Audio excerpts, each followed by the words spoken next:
What's going on? It's Justeeni here. I'm going to show you guys this really fun, really effective, really cool way to play IMO that's a lot different than you guys are probably used to.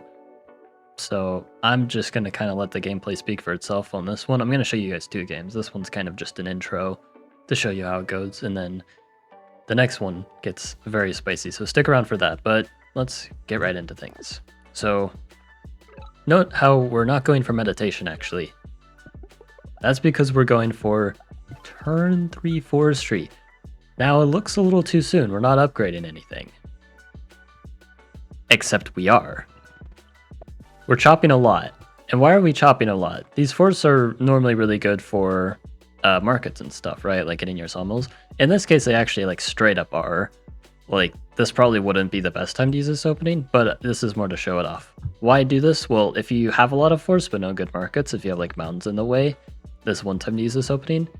And then also another thing to think about is normally chopping is really bad for your long term, but you have Philo, which is really good in the long term. So you're kind of trading some long term potential here, like, but you get a very strong short term. I see the opponent already. Normally these kinds of early meets are horrible for IMO because your Mindbender can kind of get bullied, and you know, you take a while to get writing, you're just not able to prepare for this sort of thing. But here I am actually bullying the opponent. They have to respect my Mindbender, run away. Now they have to make riders. I get climbing, I get mining ruin, and yeah, I'm going to be able to get tons of vision, expand nice and quickly. And again, because I chopped all these forests, I'm not chopping like all of them, I'm only chopping when I need to, but I need to chop a lot so I can get ahead in terms of development. Opponent's going on the water, which is definitely a bit of a mistake here. Again, the opponent's just not acknowledging the fact that I can pressure quite a lot. I get another explorer, and we can see this eastern part of the map. And again, normally I'm pretty passive, but I'm just up in cities here. I'm expanding faster. I have Philo, which is important. They step on this mountain ruin. I get archery ruin, and I have roads. I siege the city because they just leave it open. Again, nobody expects the IMO Inquisition, but here it is. So yeah, the opponent was absolutely not prepared to just get completely bullied by IMO, but this is something you can do. You just chop everything and then bam, the opponent loses really early. But I'll go ahead and cut to another game. Alright, so this game is going to be against Hooderick, one of the meta monsters on normal lakes. And we're going to see how effective just going full chop is. Now, we get a super early meet here, which is nice because I'm able to win the city. So, honestly, just can't complain. But I Mindbend at the wrong time. I should have upgraded, trained a warrior, then Mindbend. You see I'm pop capped now. But yeah, my Mindbender dies.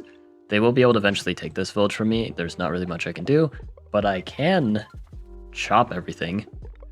I go fishing, so I'm going to get an explorer off the city. And yeah, we're just going to chop all over force. Like, we're against Hooderick, so they have a very scary late game. In fact, arguably scarier than IMO. So we'd rather just not get to that point. So why would we need the forests? Let's chop everything instead. Get an explorer, see what's up.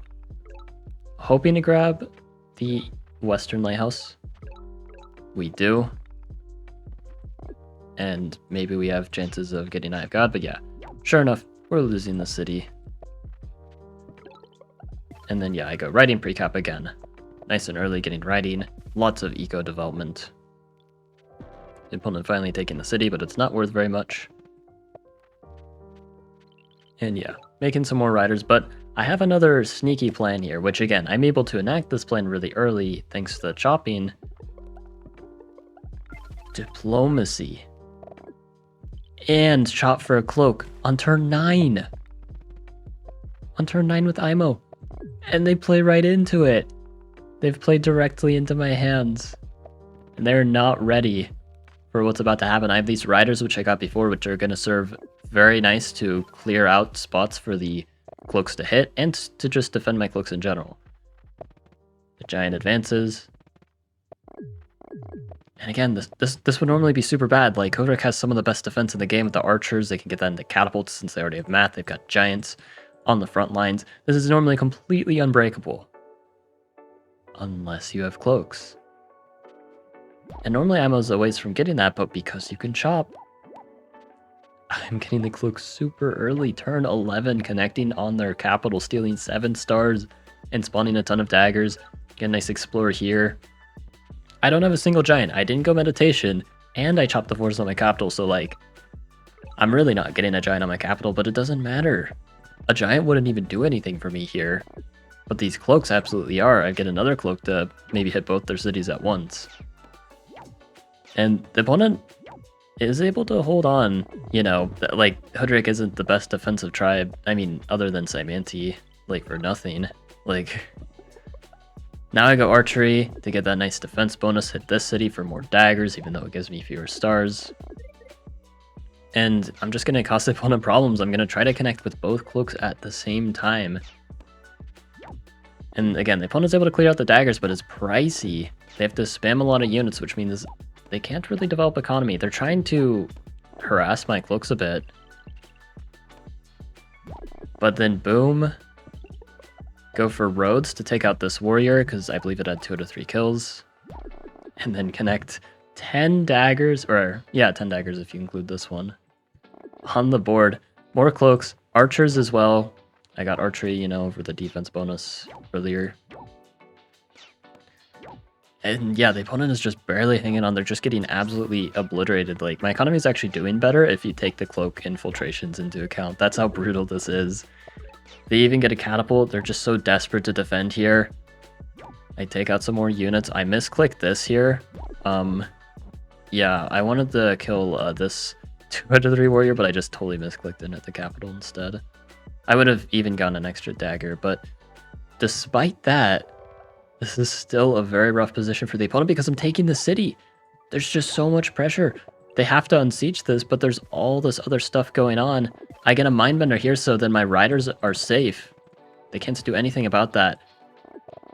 And then I even chop for another mindbender up here, so then my cloak is safe. If they get this giant right next to the cloak chain central, it doesn't matter. I rode my mindbender. They can trade cloak for a giant, and I'll happily accept that deal. I mean, it's probably not even a bad idea, but then they just do this. Apparently they didn't have good vision, so thanks. If they didn't do that, they would have had to move the giant away anyway, because I could have pushed the mindbender really easily. But instead they donate me a giant. The cloak chains are still continuing. So yeah, thanks for the giant. Kind of didn't matter that I misclicked earlier, because they just kind of, you know, helped me a little bit in return. Push the mindbender, sieging again. This time, I believe with the Vet Rider. Yep, Vet Rider siege, and the opponent is done for again. One of the best defensive tribes in the entire game, and this opponent like wasn't bad either. They were like 1700 elo. Like, they kind of gave away the giant, but I don't think this would have been very easy for them to win regardless, and that's also with me making the really stupid misclick. And yeah, IMO secretly super aggressive. I guess it's not really secret anymore because this video is gonna exist. But yeah, try this out in your games, guys. It's really fun, and it's actually like quite good. But yeah, hope you guys enjoyed. Like and sub, and have a good one.